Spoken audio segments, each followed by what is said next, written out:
قناة الهدى للإعلام الدعوي تقدم. أعوذ بالله من الشيطان الرجيم. بسم الله الرحمن الرحيم. سبح اسم ربك الأعلى الذي خلق فسوى والذي قدر فهدى والذي أخرج المرعى فجعله غثاء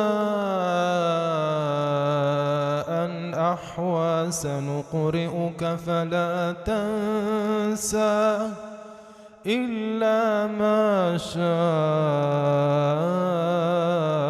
الله إنه يعلم الجهر وما يخفى ونيسرك لليسرى فذكر إن نفعت الذكرى سيذكر من يخشى ويتجنبها الأشقى الذي يصلى النار الكبرى ثم لا يموت فيها ولا يحيا قد أفلح من تزكى وذكر اسم ربه فصلى بل تؤثرون الحياة الدنيا والآخرة خير وأبقى إن هذا لفي الصحف الأولى صحف إبراهيم وموسى.